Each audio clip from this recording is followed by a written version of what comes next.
Scott. I'm Russell. And I'm Leo. This is Spitball.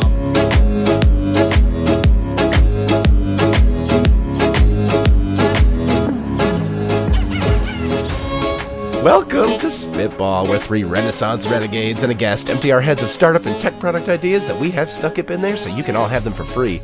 Anything that we say is yours to keep, as always. And as has been the trend lately, Scott, I believe you brought our guest once more, didn't you? I did.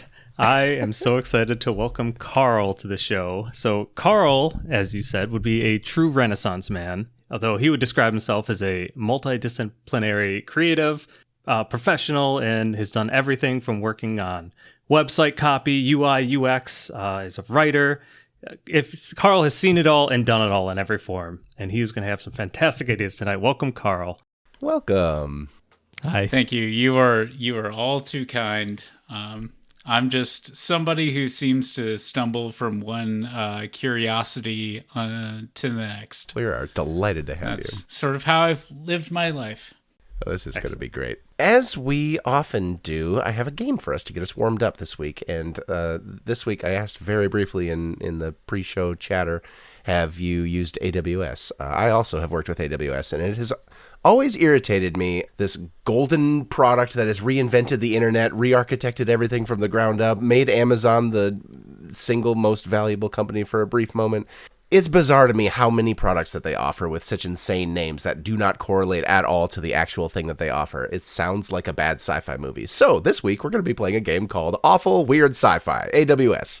I have a list of AWS products or B-list 70s and 80s sci-fi thriller movies that you guys have not heard of. I'm going to give you a name. You just have to tell me if it's an AWS product or if it's a movie. And if I were, for example, say Deep Racer, all one word, capital R, that's, of course, an AWS service. It's a cloud-based 3D racing simulator system. In my mind, I'm like, that's for sure a movie, right? You guys know. So we'll start, as we always do, with our guest, Carl. Apex. All right. Apex. That's AWS. It is a sci-fi movie. It's a sci-fi movie from 2021 starring Bruce Willis. What? It's like, really? How have I not heard of this? Also, can I swear on this or no? Please, you may. Okay, because I was going to say, never mind. I'll save it for the next time I royally mess things up. But no, not at all.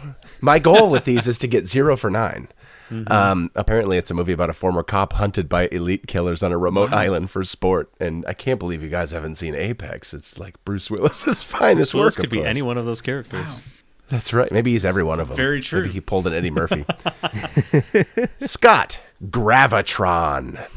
Gravitron. Fuck it. AWS. It is AWS. Hey! It's a family of custom-built ARM processors. Yeah. There's no way. I'm not going to get these right at all. I'm doing the opposite. You got to just pick the opposite of your gut reaction, man. That's the only way you get these.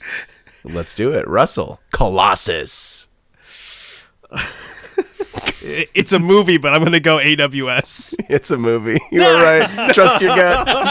1970s sci-fi thriller about American defense supercomputer that becomes sentient. It's about a supercomputer.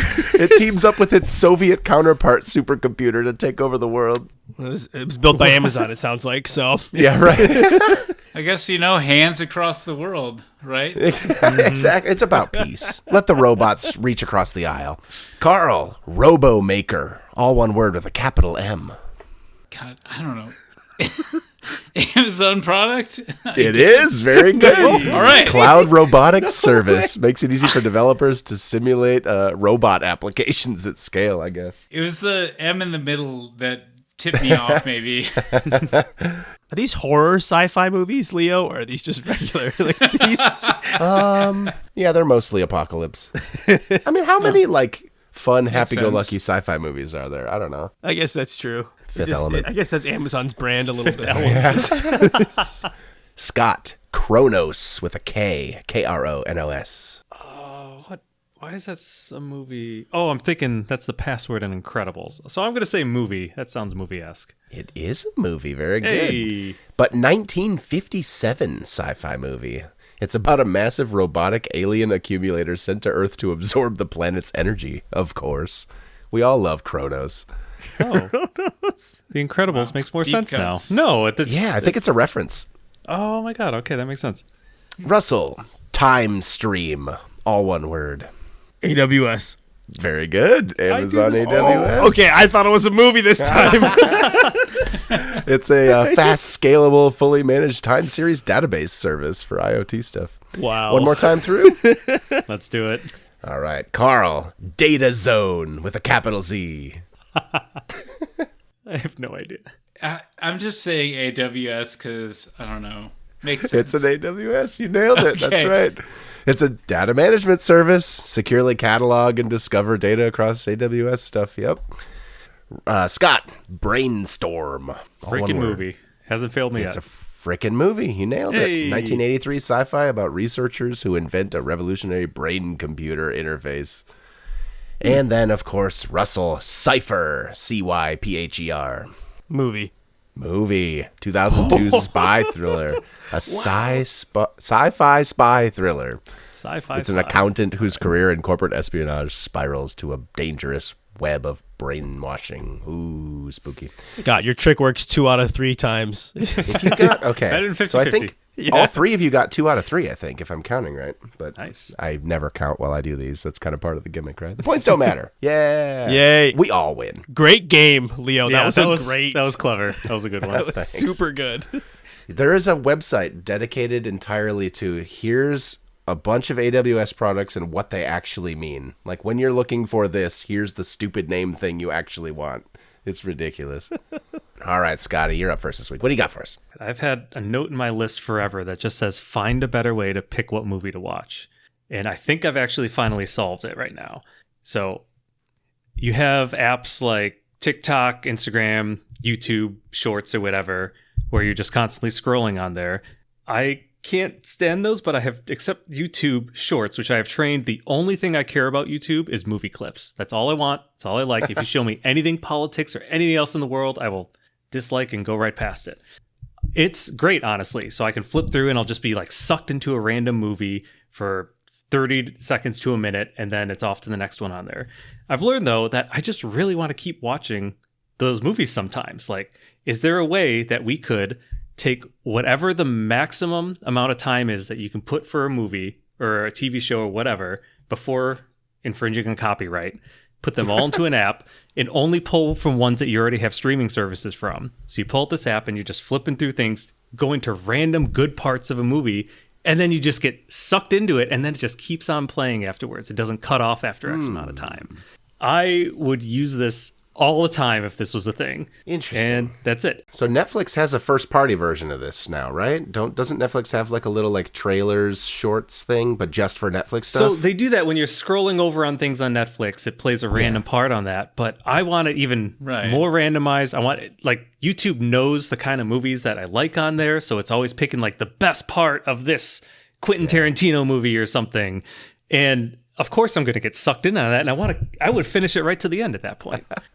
So you want a thing that when you hover over The Usual Suspects, it just shows you the part where you find out who Kaiser Soze is, and then you can watch. I want the end of that. spoilers immediately. Well, here's the thing. Most of these movies I've seen before in some part, but I would love to watch it again, but I don't want to sit down and watch an entire movie all the way through. I just want to like, oh yeah, that part was fun, and then I'll end up finishing it, and then I'll probably end up restarting it too. You know what you've done here? You've accidentally reinvented the cable channel flipping, I just happened upon the second half of Waterworld, but Yes, for millennials and Gen Z, haven't you? I am literally in a hotel, and when I watch TV on here, it like brings me back to that, like, oh yeah, commercials, or oh yeah, like this is what channel surfing was. Right. I have several movies in my life that I love that I've never seen from start to finish because they were on TBS. They're at always Christmas. on Spike or something. I was at my parents' house and it was on, and I've seen the first half of this. Yes, exactly. Dude, Scott, this is the best. This is amazing. Because whenever I'm on TikTok or something, they'll always like steal clips from movies and then do part 1, part 4, part 5. You can literally watch the entire movie on TikTok or YouTube Shorts if you get the chain together right. And end up spending like way too much time trying to find the next Where is one. part 7? Yeah, and then like at some point they'll get copyright infringed on part 8, and so you have to skip and then part you 8. missed that one cool part. The copyright infringement will be fun with this one, but if you hit those minimums and then you have some kind of seamless link back into your streaming service, I think you could pull this off. It's not actually copyright infringement if you flip it and put a green tint over it and have Thomas the Tank Engine like playing over it. Then it doesn't count anymore. So you're good. Keys jangling in the background. That's right. It's mirrored, right? It's At least for now. Yeah. or it's twice as fast, the audio. So There's a few apps out there like Just Watch, or I think Plex themselves are trying to get into this, where it tries to be the service agnostic watch list generator system, Pluto TV right? Where does that. Mhm. Yeah. You almost want this to be a first party feature of one of those, where I've got my watch list, here's the stuff that I want to watch, and maybe for the things you haven't seen yet, it's only pulling from trailers or like some other source where people have vetted this doesn't contain a spoiler but would still pull you in. Because, yeah, what is it about having 200 movies that I haven't seen yet that I know I need to see, but then sitting down and finally having time and not knowing what to watch and just giving up? There's a disconnect I there. get so disgruntled exactly when I see all the possible movies on there. I'm just like, nope, just give me something random every time. Random. The I'm feeling lucky button. I'm feeling lucky for movies. That's a good name for that. I like it. Oh, so this app is like a service that compiles. I think I'm like, this would just be a great addition to the Netflix, Hulu subscription you already have to keep you watching, right? But I don't know if any of these companies want you to keep watching. They just want you to pay for your subscription and then not open the app, right? I think it's ideal, right? Yeah. The Planet It's like Fitness the model. Planet Fitness. Yeah, exactly. Yep, yeah. It's don't use our Ideally, resources, but- but pay for I mean- pay us, right? You're more likely to bounce and be attrition if you aren't using the service at all, so they do want you to be engaged with it, right? But the idea, if they had a button that you could just hit that was based off of some of the things that you were interested in, and it would just pop up a show or a movie that might fit those criteria, and you can just like side into that would be amazing. And that's what makes the YouTube like clips so good, honestly, is that they pick the right spot right here. Like, this is the spot that would suck someone in at this point. So I'm going to start there. That's true. It's like, so you can't watch The Office from the beginning. You got to start at like season 3 or something, you know? Nobody is Seriously. uploading the boring parts of these shows. Like, even the official accounts are doing the highlights. So YouTube's probably your best bet for building this, right? Yeah. That's got your greatest library of interesting parts of media. Yeah. Yeah. Although then the artist in me is like, well, but part of it is the journey. It's like, well, you can't appreciate the end of your name if you haven't actually watched the entire beginning and middle and end of that. We don't get a Community season 5 and 6 without a Community season 4, which famously sucked. Also, I'm just quoting anime to people I'm assuming know what I'm talking about, so sorry. It's like the most That's one of great. the most famous ones, yeah. Right? Now, I don't know. What was the Making other- assumptions. Dude, that movie is crazy. By the way, this should fill your watch list, Scott. So when you like I think this is like your app to build your top movie list, right? You go to this app and you're scrolling and you hit, whoa, that movie, I either remember it or I want to watch it. And then it has the information there to just like, it almost be like Spotify DJ. You know how like you have your daily or your weekly mix? Yeah. And it's stuff that you've never heard before, right? yeah. And stuff that you've heard before. It's a perfect blend. And so you're going through and They throw a you're new filling stuff up in your watch list of smart. stuff you want to watch. Because like the hardest part is always picking the movie. It's always, oh, do I have the streaming service? It's getting started. And so you've kind of streamlined that to say, here are my 3 streaming services. I want to go through that playlist, right? Oh, sweet. This is on Netflix. I hit watch now, and then it throws up my streaming service literally on my TV, connected to my TV. Nice. Boom, done. You sprinkle in movie trailers for future movies that are coming out. You say Netflix is going to release this in a week from now, and that's how you get siphoned in resources. Netflix will pay you to say, hey, put this in these people's movie streams as why next month you should keep your subscription to Netflix because this is going to hit Netflix next month, right? You know how you could practically build this? Because you don't get to integrate first party right into YouTube. You could build this today if you made it in its primary interface be a browser extension. This thing lives in the corner, and when you're ready, it hops you from YouTube video to YouTube video by navigating directly to the links, and then it's tuning the algorithm within there and talking back to like a database. Yes. You know, a home page database for you. Yeah. Absolutely. I really, honestly, Russell, your idea of just having it on like, this is on my phone here, and I'm doing my normal scrolling through, and then I hit a button at the bottom and it just appears on my TV in front of me. It just opens it up, logs in, and goes right to the guy. Combine best of both worlds right there. That's what Netflix tries to make, but it's, again, just with Netflix content, right? No. Like, Right. it's not the same. Not and the I think same. they usually do trailers only. It's not like actual scenes that would suck you in. Well, I shouldn't say that. I'm not sure what they use. Yeah, you work with publishers, right? The people who actually own the office and people who they all want their content in front of people, Yeah. right? So now you're actually creating, you can steal the really popular TikTok clips of The Office. It's now vetted that these are popular clips, and you just call the publishers and be like, hey, instead of these illegal people doing it, let me be the true source, Right. and I'll pay you money. You know what I mean? Or like we'll figure out a deal here, right? So that they're not just, people aren't stealing your shit, right? Oh, this is so good. I might try to vibe code this one as the next project. Yeah, that'd be awesome. I like the browser extension is gonna be the easiest way to vibe code it. That's very smart. And this is like YouTube too. Like I guess like you could do YouTube videos as well. Like I guess that'd be interesting if you want to blend it, mix in some like user generated content. I don't know. You could take your subscriber list, right? And throw it into your feed as well.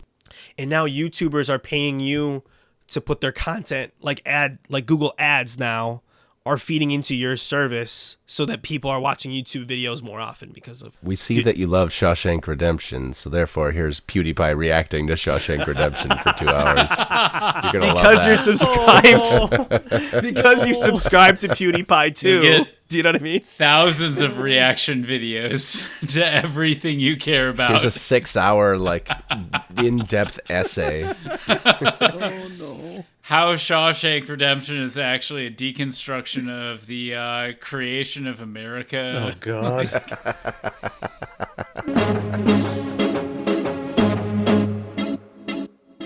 All right, Leo, what you got for us this week? All right. I do a lot of selling on classifieds, your Facebook marketplaces and, Craigslists of the world. And it's always been a frustration that there's no one place to see what is stuff currently worth.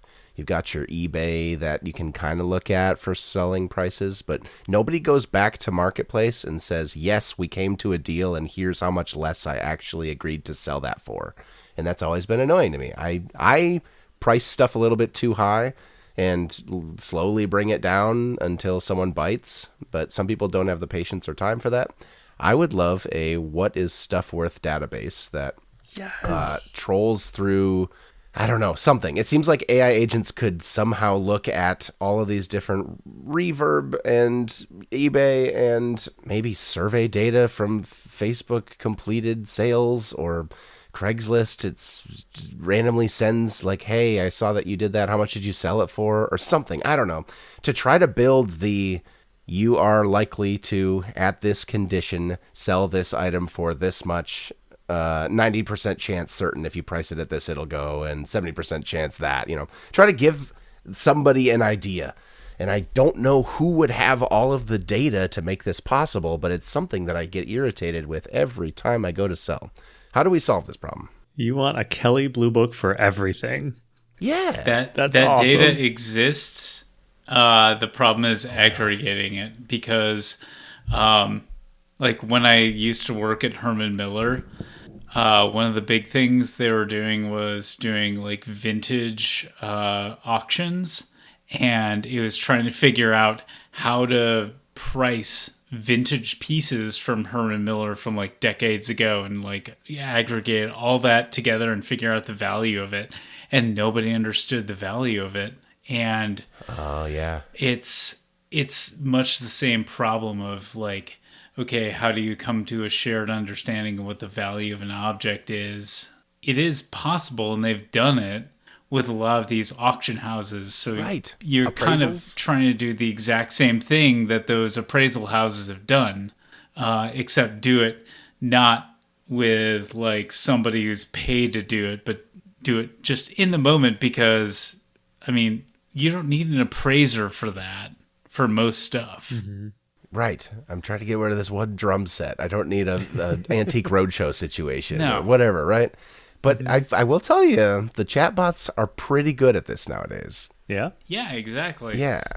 But you'd have to pay like per every item on Earth. Like that's not feasible, right? So maybe this starts as a ChatGPT wrapper and then becomes a database that you're building over time or something. I don't know. But it's usually pretty good at trying to find some used listings somewhere and giving you an estimate. But I can't vouch for its accuracy all the time, of course. Hallucinate. I always get so offended when Facebook asks me after I sell something on Marketplace. It's like, hey, where did you sell that from? How much did you sell it for? I'm like, I am not fucking telling you that. You do not get that info, Facebook. I'm not training your data. I would tell Facebook, I would tell them every time if it meant that I would get an accurate, as I'm listing, like, here's how much these things go for, even if it's Facebook only. Maybe that's what they're building, and I'm just pitching to the Facebook, implementation engineers right now. But you're right, though. That data, that has to be somewhere on it. eBay is a fantastic one to go from to start with. I think eBay has like an upper bound and lower bound of that information, right? Mm-hmm. And I think the clientele that are willing to buy something are different if it's local pickup versus eBay, especially with size of item. I have some stuff that I go to sell that's very bulky or very heavy that would cost $100 or more to ship. That's less likely to sell on eBay. That is more likely to ship on Marketplace, right? Or sell on Marketplace. So, yeah, there's just no one place to go. And I Free want there to boat. be. Free if you pick it up in person. $20,000 if you ship it. You ever notice how it's hard to sell a piano? There's a lot of people trying to sell pianos. It's because pianos are a pain in the ass to get rid of. Yeah. They are. Please, for the love of God, you can have it for free. Just get it out of my house. That's got to be its own business right there somehow. What do you do if you Piano had unlimited exchange. pianos? You had a system to move them all to one spot. What could you do with them? No, I mean, when my parents moved out of their house, they could not get rid of their piano, and it was an amazing piano. And they just sold it to the people who bought the house because nobody else wants pianos because, I don't know, it's a pain in the ass to move them. But yeah, you would go to my cool new website. Well, and Scott, you know my house. Yes, your current. Yes, I was going to say, no, my old house. You've been in my parents' house. 20 years ago. That You don't old remember piano. his piano? Come on, Scott. You loved that piano 20 years Might have ago. been What the hell? 22. Sorry, I'm putting you on the spot. I don't remember what I had for dinner last night, man. That's fair. I won't put you on the spot for a pasta party from like 22 years ago. This dude has pasta parties 3 times a week. How could he possibly remember one? I am literally eating pasta right now while we're Heck yeah, you are. That's very fair. I just want, maybe like a last idea. Maybe it's a browser extension. Maybe it's some sort of companion app or something that walks you through the selling process. And also, I think Mercari, the eBay alternative, does try to give you a here's how much this could sell for. But there's not enough data for like electronics and stuff, the things that I usually need to sell. So You're right, Leo. I would use this all the time if this existed. I think this app or whatever you're thinking about, Leo, there's like so many different variations too, right? Like the local value versus the shipping value versus the value on eBay versus the one on Facebook Marketplace or Craigslist or whatever else. Like you're more likely to get a sucker, but you have to pay shipping. So is that worth the trade-off? On this kind of item, yes. On that one, no. Nowhere says that. Yeah. Yet you're better selling it on eBay instead of Facebook Marketplace because you actually get more value, like based on what you've typed in. Maybe that's what I need. Yeah. I need you need to sell this router that says start at this service and after 2 weeks relist to here too. Yeah. That's smart. You should start your price here on eBay. Start your price here on Facebook Marketplace, local. Yeah. I guess I hadn't really thought of it, but I'm kind of doing that intuitively, but it's all vibes based. Like I need to pay a little bit more in eBay fees, so I'll start a little higher here, but then it doesn't sell or whatever. I'm not good at it. I need somebody to data driven make these decisions. That's great. Or I'll just sell my soul to Facebook Marketplace and they can just do it. It's so convenient, right? It's the only thing I use know. Facebook for. I have no other need for an account. It's just Marketplace. God damn it, They will Craigslist. take it. Guys, this is Stores On. This is gonna go back to This Stores On. on. Let me all take it off your comes hands, back. Leo. And All roads lead back to you, stores. Everything we you talk pay me about. monthly. You pay me monthly to store your shit, and I'll sell it online. All right. So you pay me to sell. That's what's gonna happen. Yeah, I took $5 in a Burger King coupon for that. So hope that's good enough. Thanks, Those my Stores car On. fees. Yeah, right.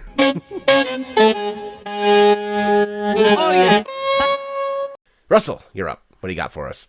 So I have two ideas, but I'm gonna go with this one. Okay. This was supposed to be an intramural, but I actually skipped it from last week. Got promoted. So bad it couldn't make intramurals. So therefore, let's talk about it. It's a medium idea. It's like it's trying to get up to past intramurals. Let's get it there together. We'll get it there. That's right. So I am really fascinated by vending machines. Just like being able to go to any spot, pull whatever I want, and get something. And one of the most painful things I think of right now, and most costly, is getting a smoothie. Okay? Really setting this up. I really have to set this up because... Okay. So the cost of going to a smoothie place is so high because all the fresh fruit, whatever, right? So this vending machine is literally just a bunch of hotel ice vending machines filled with fruit. Okay? And all you do is you get a cup and you fill a blender and you go and you fill a little bit of strawberry, blueberry, kiwi, mango. Set it on the machine, weighs how much you paid for the fruit, blend it, smoothie, done. Amazing. That's it. You just replaced every continental breakfast in America, Russell. It's just these vending machines as far as Meal you can see. replacement. I'm sorry, ice machines. So is this one machine that has all of those different fruit selections, like a Coca-Cola Freestyle? No, it's different machines. Well, I mean, it could be one giant machine, yes, but I feel like that's more expensive than just buying all those ice vending machines that just sit in hotels all day, right? Throw it into one room, all right? Like a Froyo place. Yes, it's more like a Froyo place. Yeah. And it's just do, and you go and you blend and you're done. Okay. We could fit this in the footprint of a single vending machine. We'll just build up, It'll be like 4 stories tall, but it has every possible ingredient on there. It has like a cool spiral slide that you can see your fruit tumbling They all down. come down like a gumball. Like a gumball. Yes. How many different smoothie ingredients are there? Like, there can't be like that many, right? Under 20, 15 maybe? The most common ones, I mean, there's probably like 10 fruits, right? That you want to put in a smoothie. Save the vegetables, okay? You're going to get your kale in the fridge No over one in the wants back. kale. Right? Well, what you're saying literally is the same as how there is no such thing as vegetables. There's root vegetables There- and no, leafies there's not. and stuff. Nothing is Give me real. a Everything is vegetable. made up. There's Nothing no is a vegetable. vegetable. There's no fish. It's a fruit, or it's a tuber, or it's a leaf. Oh. What the heck? Vegetable is a culinary term, not a scientific term. Well, my smoothies won't have vegetables, all right? Because it's fruits. Maybe. I would love to examine that thing with you all at some point of how there are no such thing as vegetables. Because it's Carl, fun. your copywriter is showing, all right? I know. I'll shut up. I'll shut up. No, I love it. I love it. It's so authentic. It's Spinach so is a real. common thing. One of your machines has got to be spinach, right? That's the I've seen fridge in people the add back. that. That's the It adds premium product. That's the 15th fridge. Is Yeah. It can't just dispense cubes of frozen, mushed together, compacted spinach. So, right. I mean, that was where the idea started before I had to spitball it internally to bring it to you guys, was a bunch of pre-frozen blended fruits. Juicero. Is that a thing? Do you know about Juicero? There's a legendary flop in Silicon Valley where that the there was crazy, a overly machine that was engineered- $600. No, it's not this. So it's a little Oh. different. It was a machine where you would put pods in, and it would juice fresh juice out. And so, you'd have your like fruit, whatever, and then you'd get your cup of juice. And it was meant for the fancy tech lobby, right? Oh, yeah. But it was revealed that all it was doing was just squeezing a pouch, and the pouches were just juice. Like, there was nothing it was doing that was special, and it was this $600 machine where you could just take one of these pouches and squeeze it and get the same thing, you know? So people called that like a legendary moment in tech flop history. So Juicero. Sounds about right. But better. yeah. So it's that, but instead of juice pods, you're selling smoothie pods. But the Froyo experience, I think, is what I'm trying to create, I guess, right? So, like, the walk in, get each, like, you know, maybe it's spoons, but we don't have to do hotel freezer dispensers. I just think that experience would be cool, right? But you can scoop frozen, you know? A different fruit machine thing would be cool, for sure. We buy in our house the, like, Aldi or Costco mixed fruit bags and just, like, dump that into a blender with some, you know, juice or whatever and call it done, you know? Same. And then my freezer is filled with these giant freaking fruit bags that I pull out once every other week, maybe. Yeah. And then I have to watch some big blender. Like, the convenience of, you know, of that would be so cool for me. The convenience of 15 vending machines instead. No, the customer experience. You know? The home version is pretty counter space intrusive, yeah, for sure. Yeah. 15 little countertop blender machines. You could just put the whole thing in a deep freezer and put a spigot on the end or something. I think we could do this. Yeah, and then you get your add-on stations, right? You know, like you go to any smoothie place, they have the protein powder. Yeah. You know, the energy blend. Ooh. There are a few different Smoothie Kings and tropical smoothie cafes and stuff, and they're all like just loads of sugar and bespoke recipes and basically a milkshake. And there's no interactivity with it. I love the idea of the yogurt bar approach. That's cool. I want to build this. Yeah. We'll franchise it. It'll be... I've heard, by the way, horror stories about those hotel ice machines, about how they never get clean, so there's mold and stuff in them. So maybe don't use those. Yeah. Oh, yeah. The slime mold is a big thing. So maybe adding some fruit juice in there will help. We'll just we'll throw a little apple cider vinegar, all right, in there. So I'll go pour some in kill the hotel. anything. Right?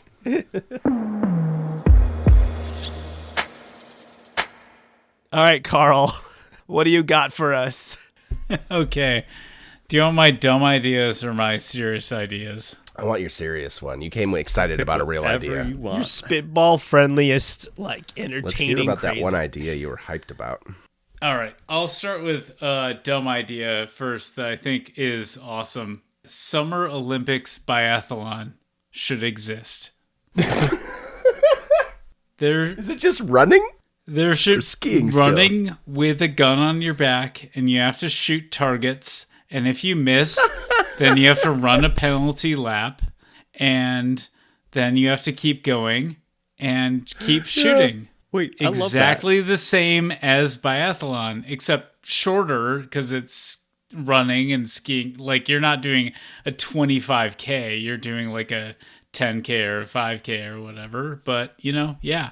Well, there is something kind of like that with the pentathlon, right? Isn't the modern pentathlon similar-ish? Pentathlon is, yeah, you do a 5K, there's horse jumping, shooting, and like, because that's like 18th century officers training, essentially. So cool. Like, really, that's where it got, comes like, fencing from. and stuff. Yeah. Yeah. That's where it comes would be from. a pretty dope skill to be able to run a 5K, lower your heart rate enough that you can hit targets, and then run another 5K and do it again. I mean, that's basically the winter one. And then I didn't realize that, but like, yeah, if you miss, you have to run even further. That could be a fun sport. That's how the winter one works, yeah. Yeah. Holy cow. We should have a whole spitball episode on like crazy, you know, Olympic ideas. Sports. Yeah, Olympic sports ideas. That'd be fun. Like, Drunk first high, man. Oh, jeez. The game show. I'm like, that would be dope to imagine. Like, I used to be like a 5K runner, and imagine running around with like a gun on my back and just being like, all right, if I don't hit all 5 of these targets, I got to run another 400 meters and then keep going. Yeah. And then very have to shoot motivating. again. That would suck. It is very motivating. The other thing that I was thinking about that was an actual like app idea Oh, good. is, okay, so I work in a creative field where appearances are everything, but appearances are also relative. So it'd be really interesting to have an app that would take a picture of me and then say if relative to the people I'm going to be talking to today on a call, if I look appropriate for what they would expect based on where they are in the country, like if they're on the East Coast or the West Coast, if they're depending on where they are in the company, if they're high up or low, if I'm hitting the mark or if I need to like make some changes. I am fired up by this. That is so good. I have fought long and hard to be the slob in my office. My office when I started 12 years ago was entirely older than me and completely like business casual, khakis and a button down. There are a few of the old guard left, and many people now do hoodies like what I'm wearing today. Like the place that I work, hoodie and sometimes like joggers or whatever, and that's my day. And it's one of the perks of working there, but it took a long time for me to be allowed to wear shorts, right? And now I can wear shorts and a shirt from the place that I'm in that's a t-shirt, and they're okay with it, and it rules. But like you said, once every other week I'm on some committee meeting or whatever, and I need to remember that ahead of time, and right now that's a manual process. If I had a little like thing next to my closet or a little wake-up reminder that's like, hey, just so you know, here's the org chart that we looked up, and the people you're meeting with today are all VPs, so don't do the hoodie again, buddy. Like, shave your face a little bit closer, wear a collared shirt. Like, you're talking to people from the east side of the country, so t-shirts don't work. It's west side of the country, t-shirts actually better than a collared shirt. That would could be I put on like a amazing. green man suit and then just green screen whatever I need to for that meeting going forward? CGI from meeting to meeting. Whatever the optimal wear is. It doesn't even need to be green. Just go naked. It'll fill it Figure in. it out. Fine. Don't turn off the filter button. No, so yeah. It's like, Your Honor, I am not a cat, but I am wearing a shirt, I swear. Oh, man. Each individual person on the call gets a different clothing item that you're wearing. So you're wearing a t-shirt on that person's screen and a collared shirt on that person's screen. Yeah, it's whatever their exact preference is. Which then that could mean for somebody potentially I'm wearing just like a bunch of leather. He really likes bikes, huh? It's the middle of February here in the Midwest. Man, I would love to have every one of my teammates wearing swimwear just to get a laugh out of it. Absolutely. Nothing like weird or objectifying about it. It's just funny. It just depends. If you're too good, though, everybody's going to be like, wow, I love your shirt. And then the other guy's like, you're wearing a leather jacket. What do you mean? He's wearing a leather jacket. You know? Right. Or they don't realize, and one of them's like, I love what you're wearing today. Where can I buy it? And you're like, damn, Janice, okay. It's from my dad's You're closet. into the leather, too? Yeah. Got it at a You're thrift finding store. a lot of holes that we could poke in this that it shouldn't happen. You're right. That's the green screen version. The green screen t-shirt. We're so close to this. I mean, Google Meet and Zoom have the virtual backgrounds and that you can That's make true. yourself be a little alien boy and stuff. Like, yeah, you're almost there. It's just giving the other participant control over yours is something I've never considered. That's so No, fun. I never thought about that. It could be done today if it was like opt-in. Like, I would be okay pressing the checkbox that It says probably sure. is done today. Other people on this call can set me to look however they want. I don't a give a shit. And slider. then that can be like, Professional, yeah. unprofessional. Wouldn't you want to see what all the way on either side looks like? Oh my god. You look like an employee Got like coder. a crumber bun and a bow tie and stuff on one side. Halloween is another option. Holiday, St. Patrick's Day. You can go the full range. Right. I'm horrified by this suggestion. We've really spun this up, huh? I would watch more Zoom meetings and probably pay attention more if the person wearing like a little helicopter hat. Zoom fatigue is real, right? Like, this is one way that you can sell this. You would say, are you tired of worrying about if you look good enough? Like, let your coworkers do it for you. They can see what they want to see. You don't even have to have the preview of yourself up because it doesn't matter. Nobody's seeing that version anyway. Like, One person could get the yassified, beautiful filters on everything with makeup and lipstick on every person if they want that, but that's not your problem anymore. There's a mental health angle here that could take off. Is this one of those ideas that we need a woman's perspective because we're really off the rails but don't know it? Okay. Yes. Definitely. See, but like if you're like, so let's say you're a boss or a manager and you're like, oh, Leo isn't dressed and he's wearing his hoodie for the meeting. He can Just gonna turn him up a little bit. Hey, Leo, can you put your green hoodie on today? You hit a couple buttons and now Leo's like looking sharp, you know? Mm-hmm. You know how these tools are like 95% good at getting the background cut out? I love the idea of me like in a suit, but there's still like hoodie strings and a hoodie around my neck, like poking through the back, you know? Like you didn't quite get it, but it's close enough. You got a suit on. It's like the t-shirt with the suit picture, you know? Yes, exactly. It's the modern Zoom version of Yes. that. That's great. Oh my It's gosh. amazing. All right. That'll solve one. That's the digital solve, right? The physical, actual solve, right? So I bet some of these meetings are scheduled way far in advance, you know, in some cases, or like the more professional ones. So you could even sell shirts or like clothing items. You could, you know what I mean? Don't sell Like, any pants. Carl, you have this. There's a website called Rent the Runway, which is all about like high fashion. You can get a subscription service. It's what are those Stitch Fix type things? Except it's all rental based. You send it back when you're done. You need to integrate with that, where like you go to Rent the Runway and then it looks at your Google Calendar and says, "Don't forget next month you have that big presentation," and it's like integrated and it knows what you got coming up. That's good. But, well, cool. does it know necessarily the disposition of my client, though? If my client thinks maybe I'm putting on airs or whatnot, Sure. that's kind of the Throw thing. some agents at it. Yeah. Hey, Claude, ChatGPT, whatever.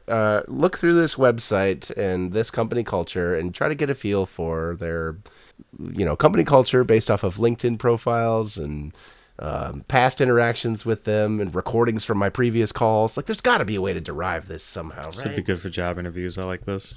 Oh, Dress to impress with the job interview. Yeah, right? I was just thinking that. Well, that's always like the question for me, because it's like, is it I shave fully and go dress to impress, or do I leave a little scruff and actually should I get some tats and actually look like I know what I'm doing? glasses, even though I had no prescription glasses Gotta just get to the get that look. thick glasses and be like, yes, I am a capable art director. Beret. Yes. Yeah. Have you been in a situation where you're like, oh man, like did this come from like a call that you're like, you were not dressed to impress? You know what I mean? Or not dressed at all. Yeah. I definitely had one call when I started at my last agency where it was only me and our creative director, and he was like this bearded, tatted dude who was wearing a t-shirt, and it was just him and me, and I was just wearing a t-shirt too. And we hopped on a call and we immediately felt like, oh, we missed the vibe check. We have to do some makeup work here right now. And it was a lot of just, we spent most of the meeting just being like, hey, we're good. We know what we're doing. We're all right. We're not crazy. We understand you. We hear what you're talking about. It's not what's on the outside, right, Carl? It's what's on the inside. Yeah, well, and it's also just being able to talk to people and say, like, hey, we're on the same side. But it would be nice to skip all that bullshit, right? If you had just like the right clothes on and shave the beard, right? Right. The visuals Yeah. and optics have such an on. outsized impact on situations like that. And Oh, yeah. it's a personal fault. I cannot tell what is good in bad fashion. I would never have noticed in a meeting like that there was a vibe mismatch, right? It just doesn't. I could be in a room with someone for hours, and then if I got blindfolded and held at gunpoint, I could not tell you what they were wearing. So if I could outsource that weakness of mine to your cool new service, I totally would. Can I tell you, working remote, I hate picking my clothes every morning, because to the point where now I'm like, No. I have the same 6 to 7 shirts and quarter zip combos where I literally just take it all off, the same exact quarter zip button down combo, throw it in my closet and wear it again at some point, I hope, Sure. in the last like in the next 4 days. You know what I mean? Yeah. I do that the same. Yeah, it's just all right. Hopefully, and then I'll wash them like all at once, 1 month. It would just be nice to not have to deal with that somehow, or like know when I can wear this hoodie on a call. So I'm slowly adding a hoodie into my combo. Like, Whoa. Yeah. So I'm in Slow East down there, Coast. Tiger. My company's East Coast, right? And so they all wear button downs and like collared shirts. Ooh, and so you're the rebel. No, I'm not. Midwest You've rebel. been there long enough, huh? You have seniority, hoodie seniority. I've been there since the beginning, and so I had to adopt East Coast button downs. Russell's the old guard. To someone in New York or Boston, everyone west of them is West Coast, even if you're in the Midwest. It's all west. You're fine. Fair. Dude, like everybody in the East Coast has like incredible suits and like button down Yeah. shirts. They're just like Yeah. they just know that fashion really well. And it's like their bar is so high compared to everywhere else in the country. So like your best is not meant like ours is like Men's Warehouse or like whatever, right? Theirs is like that's like the Walmart. You look like Walmart, right? Yeah. Well, dear listener, we know that you are sweating finding that wardrobe piece for your upcoming interview. Don't worry about it. We've got the service for you. Just head on over to, what did we decide this was called? I forget. Dressy. Press is good. Dressy? Dressly. Is that with an I? Dressly. Dressly. Dressly? I dress. And Dress silly. Dressly. Dressly? Head on over to It sounds dressly.ly. techie. It sounds like a techie dress It code. sounds like techie from 2011. Yeah. We got you covered. Sorry, Carl. You had a probably better name. We hope you enjoyed yourself, listener. And thank you very much, Carl, for joining us. This was awesome. I hope I helped at least somewhat. Extremely. You're going to solve a lot of problems, including my own. Our website is spitball.show. There you can find links to our YouTube channel, other social media. If you have an idea, record a pitch and a voice memo and send it on over to podcast@spitball.show, and we might discuss it on the show. That's also how you can follow us on the Fediverse, such as Mastodon, or podcast@spitball.show, or on Blue Sky at spitball.show. Our subreddit is r/Spitball Show. Our intro-outro music is Swingers by Bonkers Beat Club. Hey, if you wouldn't mind, that one coworker who's always like dressed to the nines, like they wear a suit when you see them out and they should be in sweatpants mode. They're always in a suit. Send them a link to this episode. We think that they'd enjoy this one. And if you wouldn't mind, leave us a review. Apple Podcasts, Spotify, Pocket Casts, wherever fine pods are cast. New episodes coming out in 2 weeks. We will see you then.